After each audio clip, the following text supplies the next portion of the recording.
മൂർഖനും മണലിയുമൊക്കെ കളിക്കൂട്ടുകാരായ കുട്ടികളെ കണ്ടിട്ടുണ്ടോ? ഇവർക്ക് വെറും കളിക്കോപ്പുകൾ മാത്രമാണ് വിഷപ്പാമ്പുകൾ. പുരാതന കാലം മുതൽ പാമ്പുകളെ ആരാധിക്കുന്ന പാരമ്പര്യമാണ് നമ്മുടേത്. പാമ്പുകളുടെ അനുഗ്രഹത്തിന് പൂജകളും കർമ്മങ്ങളും ചെയ്യാറുണ്ട്. ജൈവസമൃദ്ധിയുടെ വിളനിലമായ പശ്ചിമഘട്ടത്തിനോടടുത്ത് കിടക്കുന്ന പ്രദേശങ്ങളിൽ വിവിധ ഇനത്തിൽപ്പെട്ട പാമ്പുകൾ ധാരാളമുണ്ട്. വിഷമുള്ളവയും ഇല്ലാത്തവയും ഇക്കൂട്ടത്തിൽപ്പെടുന്നു. വീടുകളിൽ ഇഴഞ്ഞെത്തുന്ന പാമ്പുകളെ അതിഥികളായി കണ്ട് പരിചരിക്കുന്ന ഗ്രാമങ്ങളും ഇവിടെയുണ്ട്. പാമ്പുകൾ വീടുകളിൽ സ്വതന്ത്രമായി കയറിയിറങ്ങുന്ന ഒരു ഗ്രാമം മറ്റൊരു രാജ്യത്തുമല്ല, ഇന്ത്യയിൽ തന്നെയാണത്. മഹാരാഷ്ട്രയിൽ പൂനെയിൽ നിന്ന് 200 കിലോമീറ്റർ അകലെ സ്ഥിതി ചെയ്യുന്ന ഷോലാപൂർ ജില്ലയിലെ ഷെറ്റ്ഫാൽ എന്ന ഗ്രാമമാണ് പാമ്പുകളും ഗ്രാമീണരും തമ്മിലുള്ള ഗാഢസ്നേഹത്തിലൂടെ ലോകശ്രദ്ധ നേടിയത്. പാമ്പുകൾ തങ്ങളുടെ ഗ്രാമത്തിൽ സ്വൈര്യവിഹാരം നടത്തുന്നത് ഷെറ്റ്ഫാലിലെ ആളുകളെ അലട്ടാറേയില്ല. ഇവിടെ സർപ്പങ്ങളെ ഷെറ്റ്ഫാലിലുള്ളവർ ആരാധിക്കുന്നു. മൂർഖൻ പാമ്പുകൾ വീടുകളിൽ ഭയലേശമന്യേ കയറിയിറങ്ങി നടക്കുന്ന കാഴ്ച ഇവിടെ സാധാരണമാണ്. മനുഷ്യർക്ക് പാമ്പുകളെയോ പാമ്പുകൾക്ക് മനുഷ്യരെയോ ഇവിടെ പേടിയില്ല. പാമ്പുകളെ ദൈവങ്ങളായി കണ്ട് ആരാധിക്കുന്ന പാരമ്പര്യം പിന്തുടരുന്നതിനാൽ അവ വീട്ടിൽ വരുന്നത് നല്ല കാര്യമായിട്ടാണ് അവർ കരുതുന്നത്. എല്ലാ വീടുകളിലും മൂർഖൻ പാമ്പുകൾക്ക് വിശ്രമിക്കാനായി വീടിനുള്ളിൽ പ്രത്യേക ഇടം തന്നെ ഷെറ്റ്ഫാലിൽ ഒരുക്കാറുണ്ട്. പുതുതായി വീട് വെക്കുന്നവർ ഈ ഇടം പണിതിട്ടുണ്ടെന്ന് ഉറപ്പുവരുത്തും. ഗ്രാമത്തിലെ സ്കൂളുകളിലും പാമ്പുകൾ സന്ദർശനം നടത്താറുണ്ട്. പാമ്പുകളോടൊപ്പം വളർന്നതിനാൽ ഗ്രാമത്തിലെ കുട്ടികൾക്ക് അവയെ പേടിയേയില്ല. പാമ്പുകളുമായി ഇത്രയധികം ഇടപഴകി ജീവിക്കുന്ന ഇടമായതിനാൽ അവ ഉപദ്രവകാരികളാകുമോ എന്ന് തീർച്ചയായും നമുക്ക് സംശയം തോന്നാം.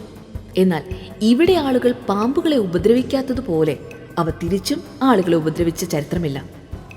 പുറത്തുനിന്ന് വരുന്നവർക്ക് പാമ്പുകളുമായി സൗഹൃദം സ്ഥാപിക്കാൻ അധികം ഇവിടെ പണിപ്പെടേണ്ട കാര്യമില്ല. അല്പം പാലും മുട്ടയും അവയെ ഉപദ്രവിക്കാതിരിക്കാനുള്ള മനസ്സ് മാത്രം മതി. ഇവിടെ ആളുകൾ പാമ്പുകളെ ഇത്രയധികം സ്നേഹിക്കാനുള്ള കാരണം അജ്ഞാതമാണ്. പാമ്പുകളുടെ ഈ ഗ്രാമം കാണാൻ വരുന്നവർക്ക് പൂനെ എയർപോർട്ടിൽ നിന്ന് ഷെറ്റ്ഫാലിലേക്ക് ക്യാബ് സൗകര്യം ലഭ്യമാണ്. മോദ്നിംബാണ് ഏറ്റവും അടുത്തുള്ള റെയിൽവേ സ്റ്റേഷൻ. ലോകത്തിലെ തന്നെ ഏറ്റവും കൂടിയ വിഷമുള്ള പാമ്പുകളിലൊന്നാണ് ഇന്ത്യയിൽ കാണപ്പെടുന്ന രാജവെമ്പാല. മൂർഖൻ, പെരുമ്പാമ്പ്, വെള്ളിക്കെട്ടൻ, ചേനത്തണ്ടൻ, കുഴിമണ്ഡലി, ചുരുട്ടമണ്ഡലി എന്നിവയും ഇന്ത്യയിൽ ഏറ്റവും കൂടുതൽ കാണപ്പെടുന്ന പാമ്പുകളാണ്. വിഷമുള്ളതും ഇല്ലാത്തതുമായി അനേകമിനം പാമ്പുകൾ വിഹരിക്കുന്ന സ്ഥലമാണ് മഹാരാഷ്ട്ര. മുളമണ്ഡലി, ചേനത്തണ്ടൻ, ചുരുട്ടമണ്ഡലി, വെള്ളിക്കെട്ടൻ, പവിഴപ്പാമ്പ്, മഞ്ഞവരയൻ, കരിമൂർഖൻ തുടങ്ങിയ ഉഗ്രവിഷമുള്ള പാമ്പുകളെ ഇവിടെ നാഷണൽ പാർക്കുകളിൽ കാണാം.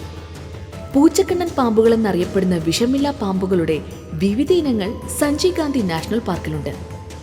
പൂനെ, സാംഗ്ലി, ചന്ദ്രപൂർ, മുംബൈയിലെ ഉൾഗ്രാമങ്ങൾ എന്നിവിടങ്ങളിലും ഇവ കാണപ്പെടുന്നു. മൂർച്ചയുള്ള പല്ലുകളുള്ള വരയൻ ചുരുട്ട, ചേര, പെരുമ്പാമ്പ്, ചെന്നായുടേതുപോലെ മൂർച്ചയുള്ള പല്ലുകളുള്ള വെള്ളിവരയൻ പാമ്പ്, കുരുടി, വെല്ലൂന്നി, മണ്ണൂലി തുടങ്ങിയ വിഷമില്ലാ പാമ്പുകളും മഹാരാഷ്ട്രയിൽ സ്ഥിരമായി കാണപ്പെടുന്നവയാണ്. വിദേശികൾ ഉൾപ്പെടെ ധാരാളം വിനോദസഞ്ചാരികളും മൃഗസ്നേഹികളും മനുഷ്യരും പാമ്പുകളും തമ്മിലുള്ള ഈ അപൂർവ ചങ്ങാത്തം കാണാനായി ഇവിടെ എത്തുന്നു. വെറും 2600 ആളുകൾ മാത്രമാണ് ഷെറ്റ്ഫാലിൽ താമസം. വരണ്ട സമതല പ്രദേശത്ത് സ്ഥിതി ചെയ്യുന്നതിനാലാണ് ഷെറ്റ്ഫാലിൽ ഇത്രത്തോളം പാമ്പുകൾ. നേരത്തെയുള്ള കാലത്ത് സമീപ പ്രദേശങ്ങളിൽ പാമ്പുകടിയേറ്റവരെ ചികിത്സിക്കാനായി ഇവിടെ എത്തിച്ചിരുന്നതായി നാട്ടുകാർ പറയുന്നു.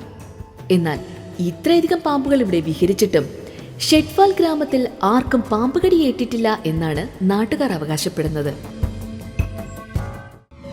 If you like our content, please like, share and subscribe. Enable the bell icon to get the next interesting videos notification.